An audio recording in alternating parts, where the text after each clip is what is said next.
see it here. Okay. In either case, I do not see them on there. So in either case, we can see them on this one, right? There's no pressure lines in sight on this one. And over here on the 1 day, it's usually a good place to kind of look.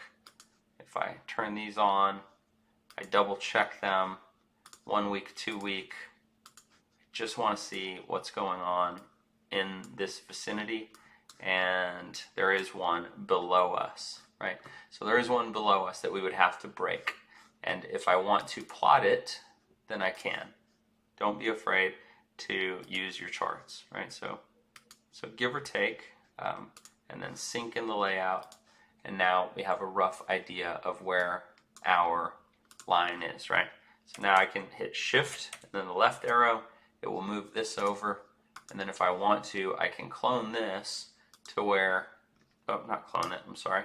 I can sync this to where it shows up in the layout. And I can kind of see what the perspective is like in all these different places.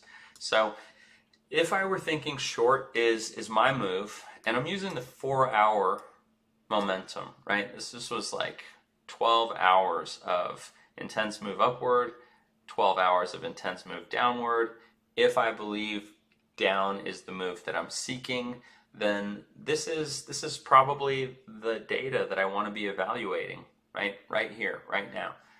So I have to ask myself, is this a good trade? Do I think that it's this intense of down pressure that this is going to be the fib retracement level that I should use, right? This one right here, going from red to orange. So you guys can see it in this little chart, right? So do I think this is the one? Or if I do not think it's going to be that intense of a move, then do I believe this is the one, right? So that's the question I have to ask myself. And then if it happens to be one where I believe I should consider this line, then I kind of have to ask myself, is this the move? And so any of these could be the line that we want to use. So just kind of keep that in mind. For now, we're going to just kind of play the game with this one. And looking at these charts, I can see that I would probably have room. Now watch all of them, right? Watch all of the squares, and you can see that according to some of those 1 week lines, I should have enough room for this to be a realistic trade based on what we're looking at over here on the 1 day, right? So it's something to consider. So that's why I have this measured out to right here, right? There is a reason for that to create, to answer the question, is this a realistic degree of asymmetry? Why or why not? Now, obstacles, right? Because we're on the flex chart, which is the don't do dumb things chart. Obstacles, we have to be cautious and know that we are right here above, sitting on the 200 SMA for the 24-minute chart, right? So technically, that is something that you want to be cautious of, right? Shorting right before a major support in this case, right? A pretty major, right? Again, it's the 24-minute, it's not the 1 day. So we also have to kind of keep perspective, right? Because the market rewards us for having a heightened perspective of what's going on.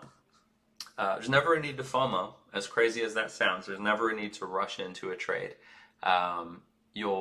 As you get good with these things, you'll know what you're looking at. When you see a great opportunity, you'll be able to identify it. You'll be able to use the right amount of money, the right amount of capital, the right amount of leverage, the right risk mitigation.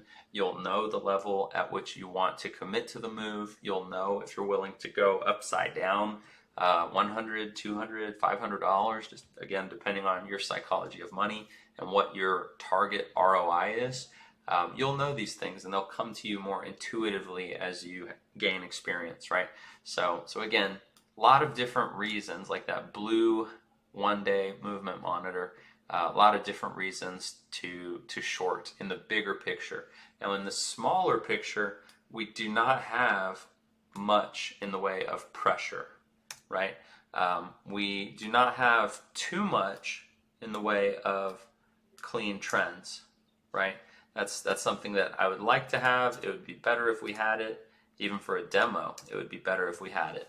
But I think we'll still be able to do a little something to kind of prove our point and to give a bit of value to those of you who are in MSAs so that you can combine the power of the CCM, the pressure lines, the ribbons, the channels, the breakout bars, all of the above to get the result that we're kind of seeking, right?